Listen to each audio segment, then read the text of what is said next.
Merhabalar arkadaşlar. İşte gördüğünüz gibi yuvarlak bir çantayla karşınızdayım. Çok basit işlemeli bir çanta hazırladım. Hepinizin yapabileceği kolaylıkta bir çanta. Abone olmayı, bildirimleri açmayı ve beğenmeyi unutmayın arkadaşlar. Ve bir de yorum da yapın tabii. Bekliyorum yorumlarınızı. İyi seyirler diliyorum.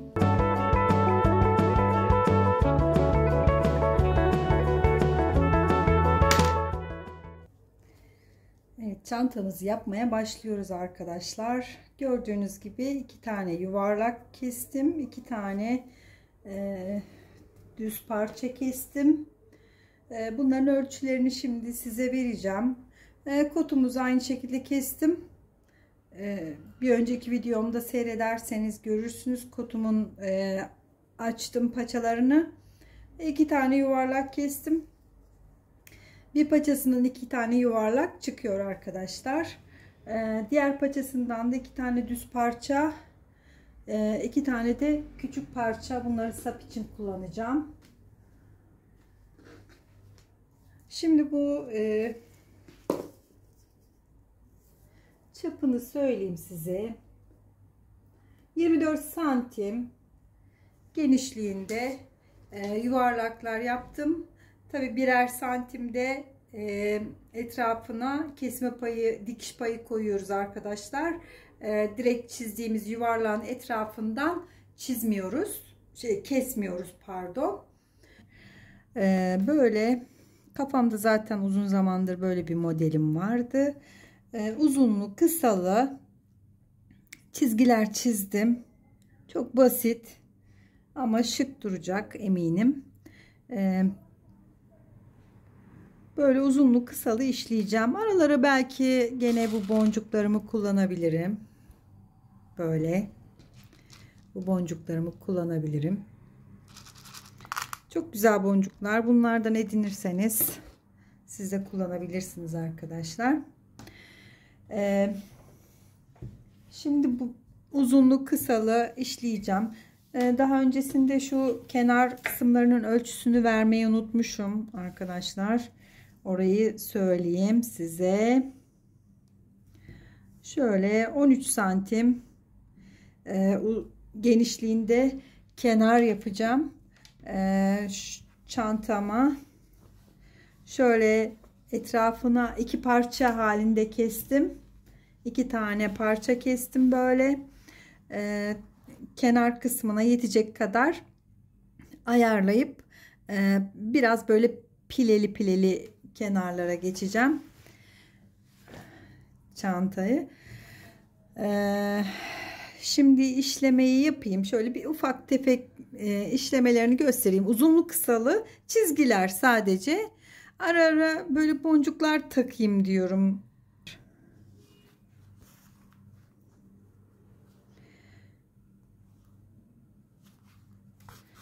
Biraz yoğun çizeceğiz tabii, çizdik.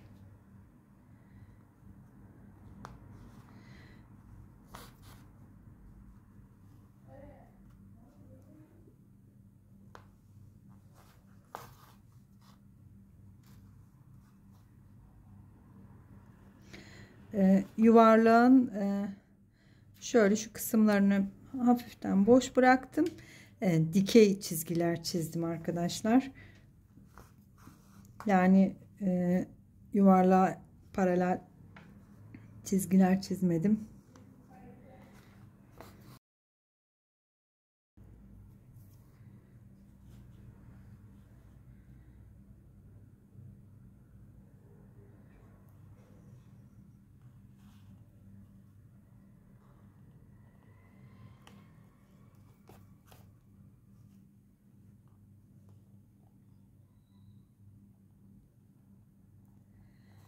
Burayı şöyle yapayım.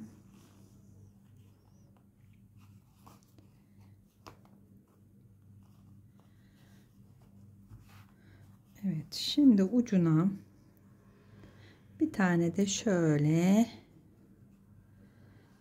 tomurcuk yapıp bitireceğim. Bu boncukları yeri geldi böyle baş kısımda, ortada, böyle Belli yerlere takacağım. Yani kafama göre takılacağım. Yani böyle sürekli aynı uç kısımlara takmayacağım o şeyi, boncukları. Aslında şu önündeki tomurcukları da farklı renklerden yaparsak onlar da çok daha şık durur bence. Bir düşüneceğim.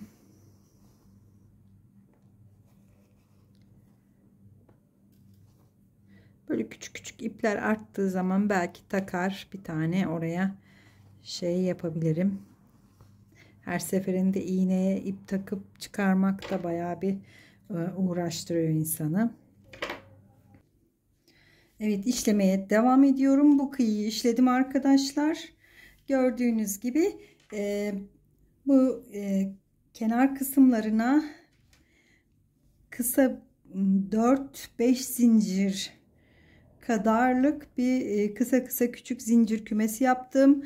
Kıyı oluşturdum ve şu an karşı kıyıyı işlemeye devam ediyorum. Yine onun arasına da aynı şekilde böyle kısa kısa bu zincirlerden işleyeceğim arkadaşlar. Bu işleme bu kadar olacak arkadaşlar. Çok basit, kolay. Yani yeni başlayacaklar için, ilk defa yapacak olanlar için, yani yapmak isteyenler için de böyle bir modeli tercih edebilirler.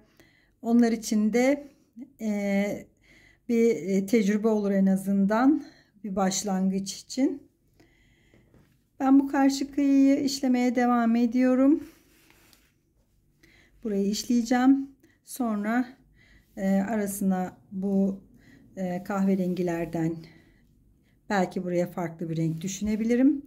İşleyeceğim. Sonra dikiş işlemlerini yapacağım. İşleme kısmını bu kadar bırakacağım arkadaşlar. Basit, güzel bir işlem olacak. Ama şık duruyor. Emin olun.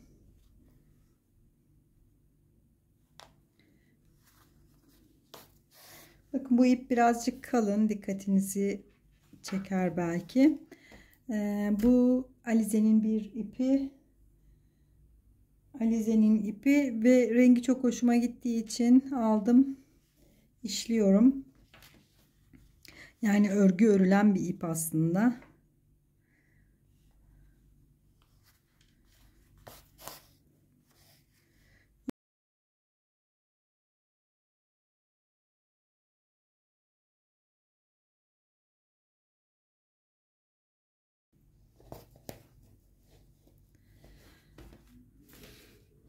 Evet, bu sırayı böyle devam edeceğim arkadaşlar. Burada da aynı şekilde uzunlu kısalı işlemeler yapacağım. Bitireceğim çantanın diğer kalan kısımlarını. Sonra dikiş aşamasında görüşeceğiz. Evet, şimdi astar kesimini yapacağım arkadaşlar. Gördüğünüz gibi kumaşımı serdim. Üzerine parçalarımı koydum. Şimdi etraflarından bu şekilde de iğneledim. Etraflarından kesimlerini yapıp dikiş işlemlerine başlayacağım. Bu kumaşım astarlı kumaşım. Bir önceki çantamı hatırlayacaksınız. Bir önceki videomda bu astarı kullanmıştım. Ondan arta kalan parçalardı. Ben de değerlendirmek istedim. Parçalar çok büyük olmadığı için gerekli yerlere yerleştirdim. Ve şimdi kesimlerini yapacağım arkadaşlar. Evet, bir parçasını böyle kestim. Diğer parçalarını da aynen bu şekilde keseceğim arkadaşlar. İğnelediğim yerlerden tutturarak kestim arkadaşlar. Telamı serdim arkadaşlar. Kenarlarından kesimini yapıp sonra dikişine başlayacağım. Astarını da geçeceğim altına. Astarına bu cebim, diğer arka kısmına da bir cebini dikeceğim arkadaşlar. Şimdi kesimini yapacağım. telayla ütüyle bastıracağım. Gerisi dikiş. Bir de şu askı aparatlarını takacağım yanlarına.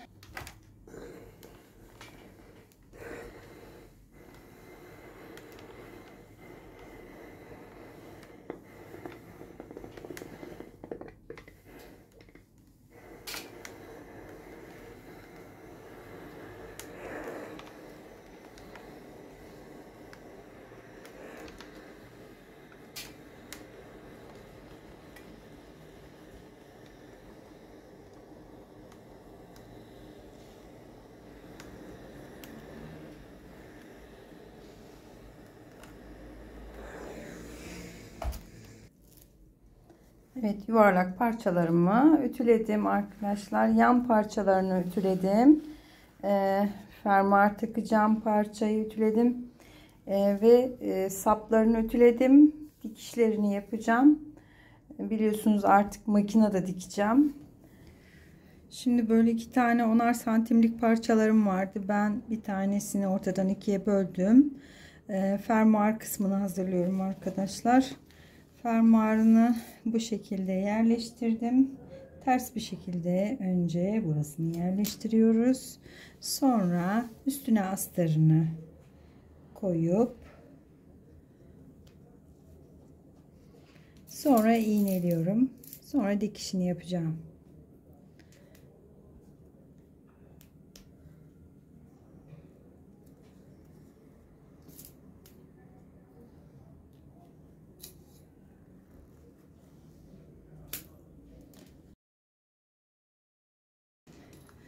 Bunu şöyle çevirdiğimizde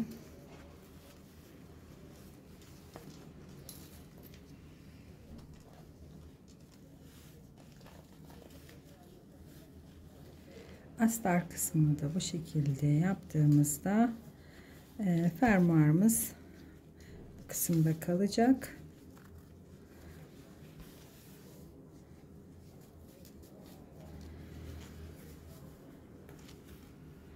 Evet, bu şekilde yapacağız ve buradan şöyle temiz bir dikiş daha yapacağım arkadaşlar.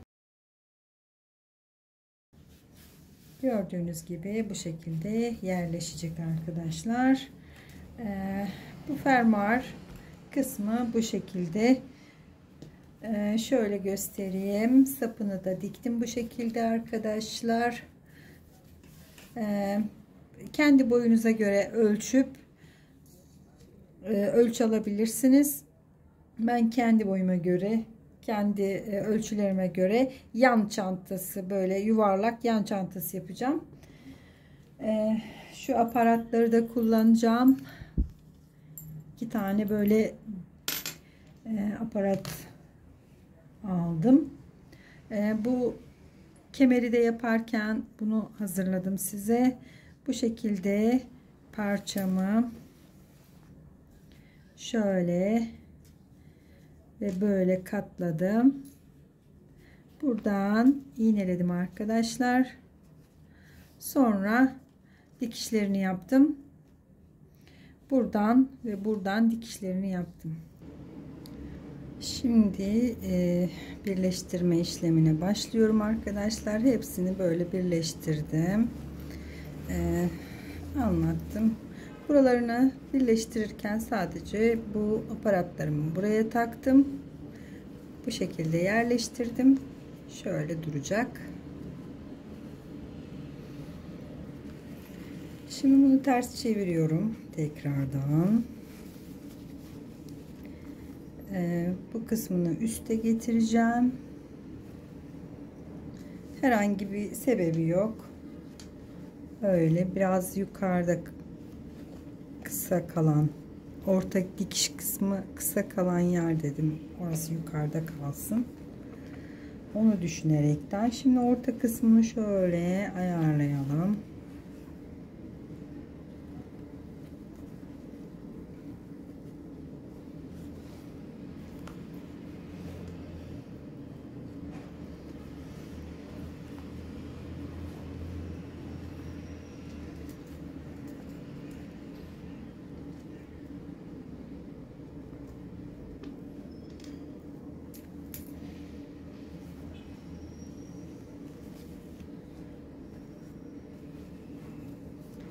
Bunu da orta kısmını ayarlayalım.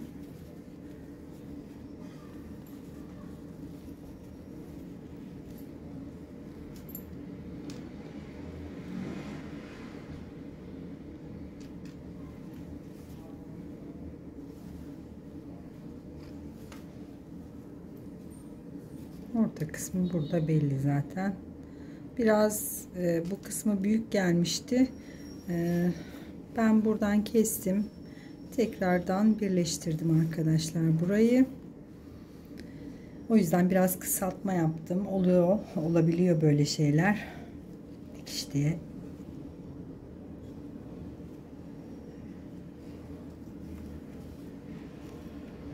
Şöyle yapıyorum. Evet. Şimdi şu dikişlerimi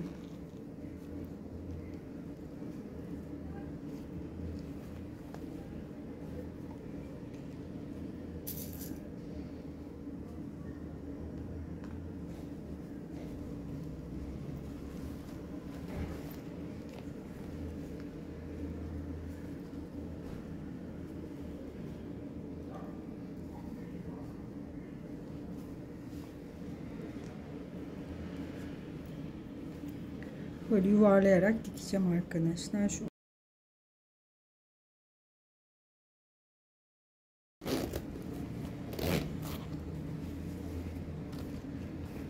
Evet, açılışını göstereyim.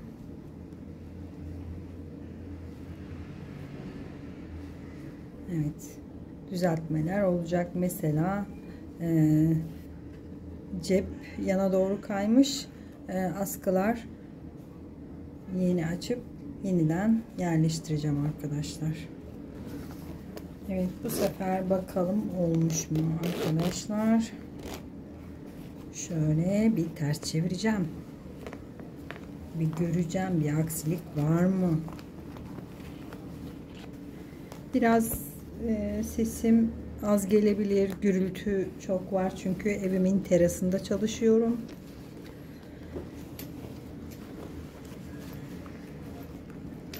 Tabii dikiş olmadığı için biraz bozukluklar görünebilir.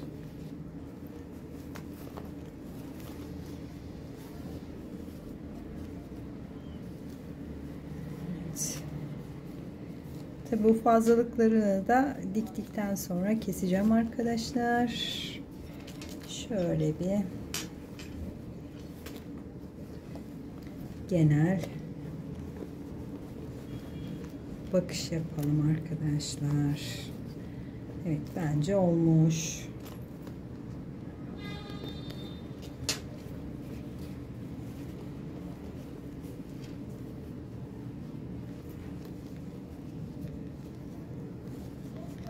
Burasının iğnesi kaçmış.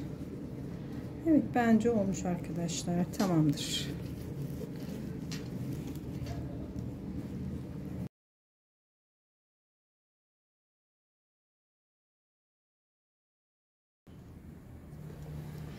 Şimdi bu kenarlarını da böyle kısalttım. Bir bu kısmını uzun bıraktım arkadaşlar. Oralarını şöyle katlayıp içine doğru dikeceğim. Ve burada da temiz bir görüntü oluşacak arkadaşlar. Şöyle kestim ben. Geri doğru yaptım. İç kısımlarını biraz kısalttım.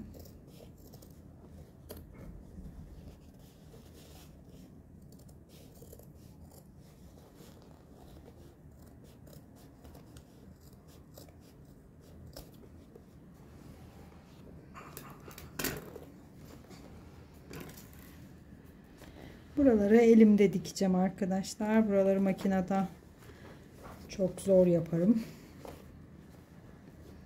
Şimdi burada uzun olan kısmı tercih ediyorum. Arka kısımlar daha uzun. Ön kısımlardan şöyle yapıyorum. Önce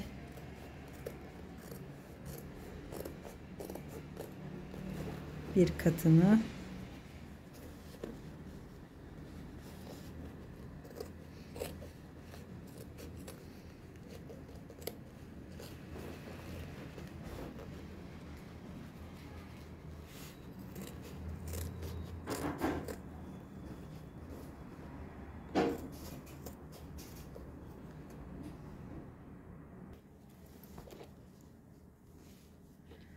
Kenar dikişlerini de tamamladım arkadaşlar.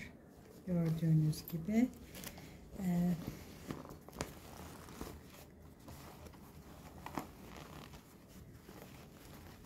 Oralarını elimde diktim.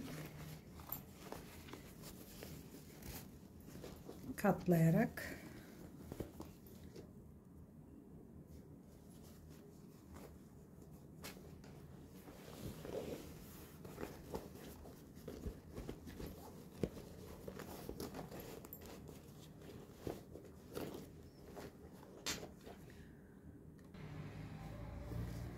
Evet, saplarını da geçiriyorum arkadaşlar.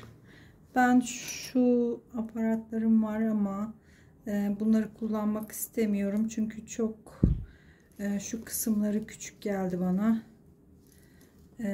Direkt D'ye takıp bu aparatımıza takıp bu şekilde dikeceğim arkadaşlar. Bu kısımdan dikişlerini yapıp öyle kullanacağız.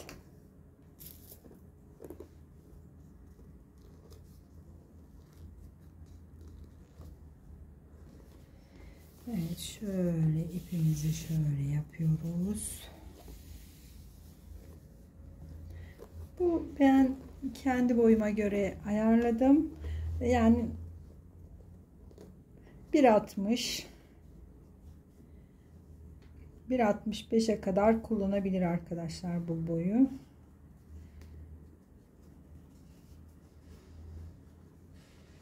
Yaklaşık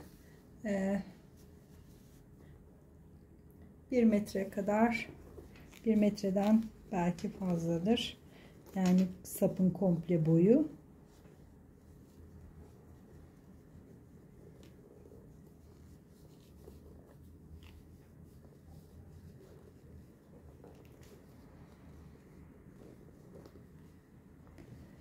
Evet, şöyle dikeceğim. Gene kendi üstümde deneyeceğim. Ona göre belki kısaltabilirim. Belki birazcık daha burayı uzatabilirim. Belki ek yapmam gerekebilir sapına.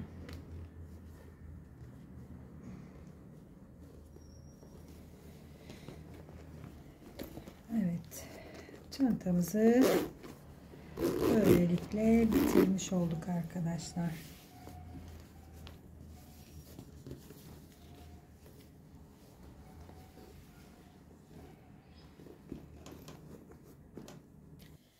Evet, bir çantanın daha sonuna geldik arkadaşlar. Gördüğünüz gibi basit bir desende çanta yaptım sizlere.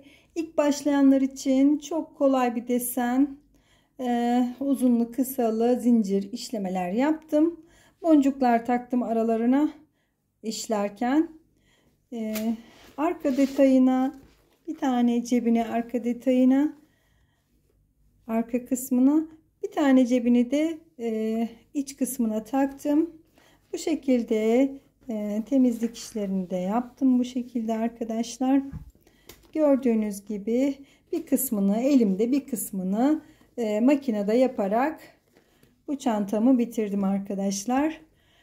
Hepinize izlediğiniz için teşekkür ediyorum.